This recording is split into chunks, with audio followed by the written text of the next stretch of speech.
Ladies and gentlemen, and this is Vlad the Impaler raising the stakes, Extra Part 3 by the channel Extra Credits.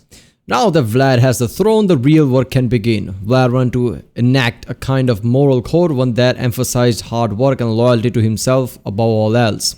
And rulers during this time were known to use violence fairly frequently to get what they want, no shit. But Vlad went above and beyond, creating cruel punishment, horrific execution. Here's where we get to the horror show. Oh yeah, impalings will begin, I guess. Yeah, so Vlad the Impaler, I've been loving this series so far because, I haven't seen many Vlad the Impaler, history videos, right? And I like all the, mystique about him, right? Because he became this mysterious because of his, tactics. He created this kind of a fear factor, right? This kind of a supernatural aura around him. So there's a psychological warfare where major states stay away from him, right? Otherwise, Ottoman Empire, Hungary, they would basically eat him up. That's what happened to his father. So, he was really ingenious, right? He was smart, right? He bided his time where, his, I guess, younger brother was just, staying in Ottoman Empire and just, be cheerful and just stayed there, I guess, smiling and, shaking hands while Vlad knew what he had to do. He was pretty damn serious because he knew which all of this is going to end as, right? In the end, either he's going to get killed because of some political reason or he's going to rule the place and he has to fight Ottomans and Hungary in the end. So he knew that from the start. He had real political mind, so I guess he's going to just start, impaling people now. So let's go this one. Targovishta, Easter, 1457. The Wallachian boyars are feasting at Vlad Dracula's table. In their fine Easter clothes, they raise cups to their new prince. The past, they say, is forgotten. But Vlad does not forget. Suddenly, there's a commotion, and soldiers begin grabbing their arms. Vlad then separates the boyars and their families who had risen against his father and buried his brother alive, marching them out into the spring cold. The oldest are immediately... What the fuck? They buried his brother alive? Look, I get it as a power grab. People kill, people in power, assassination. But killing them quick, understandable. Why would they do this heinous shit, burying them alive and all this fucked up thing, and then they think, oh, look at that, Vlad the Impaler forgot all of that. You buried his brother alive, right? You didn't just kill him. I mean, you can't do shit like that and people don't enact revenge after that. Impaled, while the others are force-marched down to a town below a ruined mountain fortress and told to pick up the freshly made bricks there. Bloody wedding has nothing on this, right? Game of Thrones is nothing. In Game of Thrones, people died. In this, he impaled them. He probably impaled them while they were alive and slowly bled out, I guess. They will carry the bricks up the mountain, rebuilding Vlad's new castle for the rest of their short lives. Their fine clothes tearing and falling away until they're nearly naked, and most work until they collapse and die. Ah, but who cares if the boyars perish from frostbite and exhaustion, huh? Vlad is the prince, and he can appoint new nobles.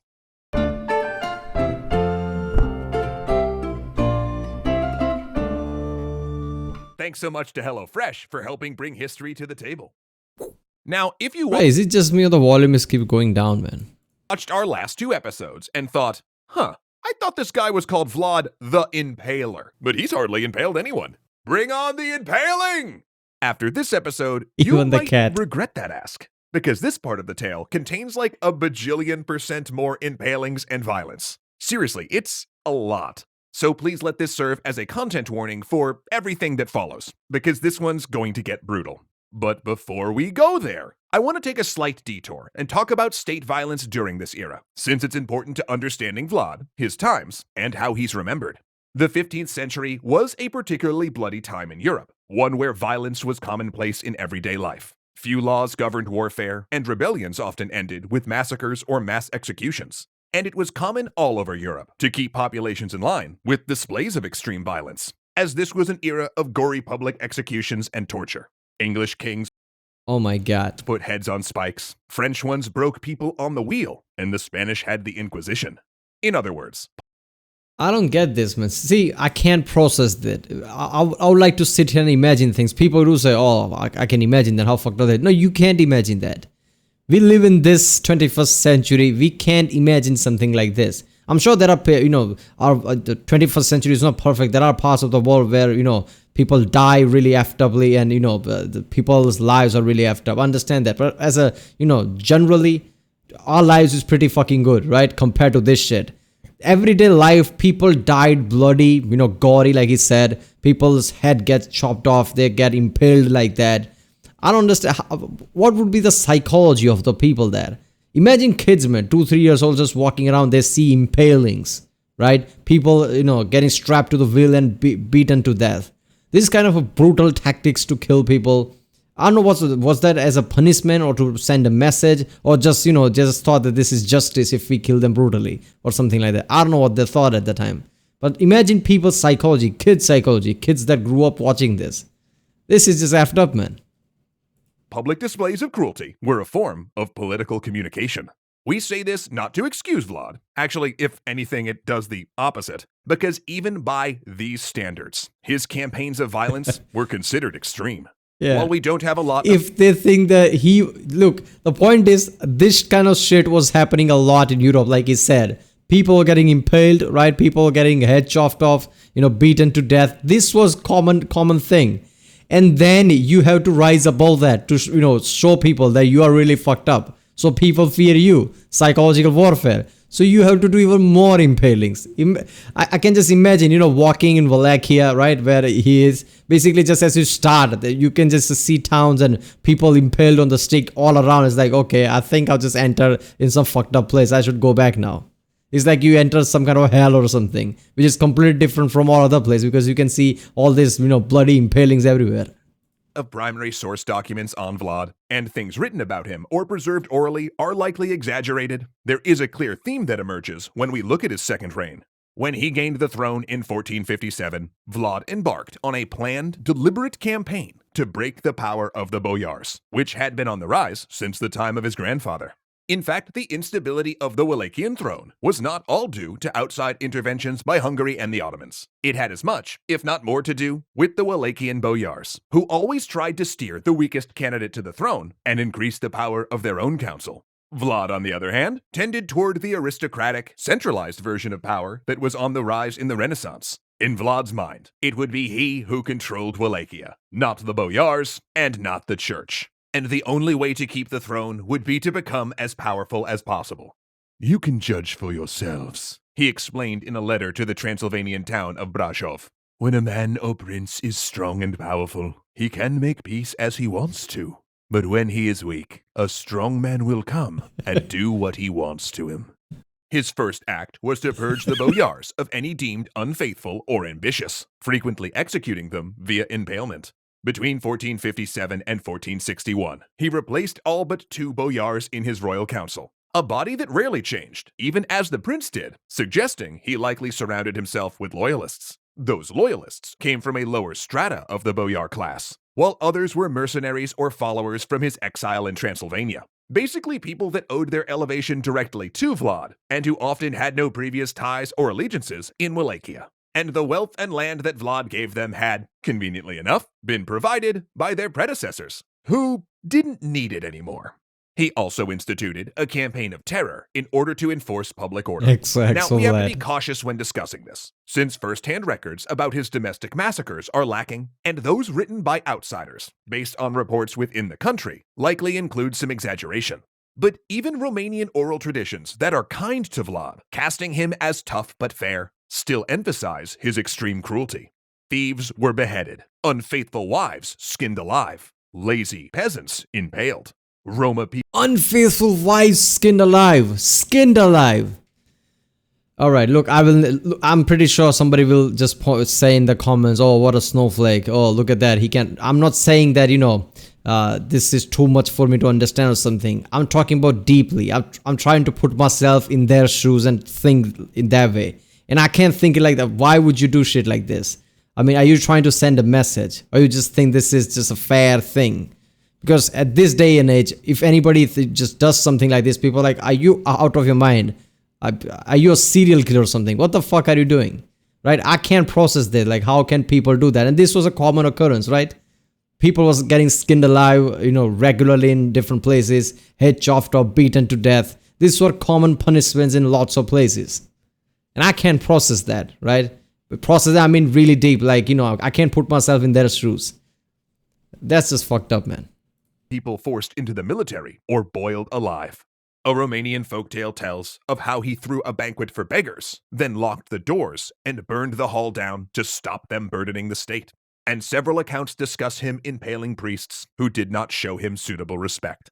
In another story, Wait a minute, he killed beggars because they were burdened? Or what the fuck? 2 diplomats, in some versions representatives of the Ottomans, in others Genoese Italians, once said it was against their custom to remove either their turbans or skullcaps before Vlad. So, he supposedly honored this tradition by having their head coverings nailed to their skulls.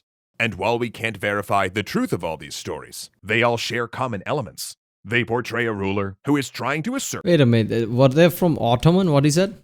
In another story, 2 diplomats, in some versions representatives of the Ottomans, in others Genoese Italians. If they were Ottomans, wouldn't that be direct war? That Ottomans would directly see that as an insult and attack the place, right? He wouldn't do that to an Ottoman diplomat.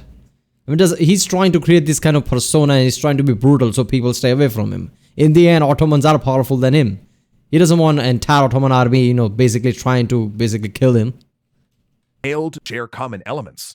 They portray a ruler who is trying to assert not only his own authority, but who wants to enforce a strict moral code, emphasizing hard work and deference to authority. They also suggest a tendency towards sadism. But the massacres reached a new height when it came to the Transylvanian town of Brașov, which he had wrote to early in his reign, promising his protection if they agreed he could retreat there in the event of being dethroned. Though relations between Vlad and Brașov got rocky fast. See, Brașov was the center of German-Saxon settlement in Transylvania, and a major location for trade and manufacturing. And while it happily sent Vlad artisans, it was also under pressure from Hungary, who by this point realized Vlad was not going to be a Hungarian vassal, to throw their support behind one of Vlad's relatives instead. 2 of which, just happened to be hanging around Saxon Transylvania, waiting for their moment. Including Vlad's half-brother, Vlad the Monk. Because again, this series needed more guys named Vlad. Vlad kept up the dance of diplomacy with the Transylvanian Saxons for a couple of years, ordering them to expel the pretenders, and occasionally carrying out reprisals to make it happen. But by 1459, when the Saxons recognized a third pretender, his patience ran out. He rounded up 41 Brașov merchants living in Wallachia and impaled them. Then he had 300 other Saxons burned alive, claiming that some were spies. Then he led a 2-pronged attack into southern Transylvania, burning towns and attacking the outskirts of Brașov before withdrawing. This attack killed thousands and remains one of Vlad's most infamous acts. Oh my god, he's just trying to send message to everyone and killing innocent people left and right. Merchants who has nothing to do with anything, but they just get killed because of people in their home country, what they did. Holy shit. This was really effed up time, man, especially around this area where, Vlad the Impaler was. He was just impaling people left and right, burning people alive. And that one thing still gets to me, right? Beggars were becoming a burden, so he gave feast to them, fed them food and then burned the whole house. In retaliation, the Saxons of Brașov threw their full support behind another one of Vlad's relatives, Dan the Pretender, to make a try for the throne. And just from the fact that history remembers this guy as the Pretender, you could probably guess that did not go well. Captured after a brief battle, Dan supposedly knelt while his grave was dug in front of him, all the while a priest conducting a burial service while the terrified man was still alive. All of which climaxed when an executioner's axe fell, dropping the Pretender's head into an open pit. 3 years into his... Oh, for fuck's sake, imagine that. Somebody's digging your grave. It's a grave, basically. You're at night there, basically, right? You can see the full moon or something like that. Moonlight is shining. It's dark everywhere, so people are digging the grave, and then priest starts to read, prayers like somebody's died, and the level of fear that would have, like, holy shit. And then the axe comes down.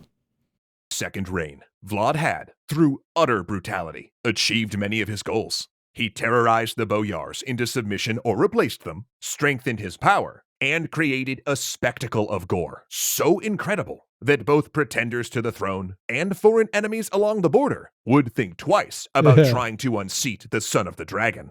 And so he turned to foreign policy, the Ottomans. Though Vlad started his reign by paying Mehmed financial tribute, that first payment was the only one he'd sent. And by 1461, he was 3 years past due, and Mehmed was looking for a meeting to clear up the diplomatic frostiness. The envoys of Mehmed came in force, a Greek diplomat and a Turkish commander at their head. They had planned to capture Vlad, much like Murad had captured Vlad's father. Instead, Vlad's army came out of hiding, surrounding the Turkish force. And upon marching them back to Targovishte, the Ottoman envoys beheld a stake erected for each of them, with 2 higher than the others, one for the Greek diplomat and one for the Turkish commander. Within weeks, Vlad's army was across the Danube River, ravaging Turkish territory, impaling thousands of prisoners, and burning civilians in their homes. Vlad was going to war against the Ottoman Empire. Okay, I'm not gonna lie, this is just fucked up, right? This guy is just killing entire towns, impaling them. Holy shit. Average civilians, had really shitty lives around this time because they don't know who's just suddenly gonna show up because they don't like the empire they live in and just gonna kill them just to send a message. Like, people are nothing. They're just there to send a message. Holy shit. I mean, imagine that those 3, 3 guys from Ottoman just came there like, okay, we're gonna capture him just like we captured his father. Starts to walk inside the Wallachia, right? And then start to see all the impalings and things. Oh, this looks grim. It's slowly, crows flies over. Oh, this is even more grim. And suddenly they get captured. Ah, shit. Clash that would prove a reunion. For leading the Turkish army against him was his childhood companion Mehmed. And at the Sultan's right hand, someone even closer to home, Vlad's own brother, Radu the Handsome. Oh boy.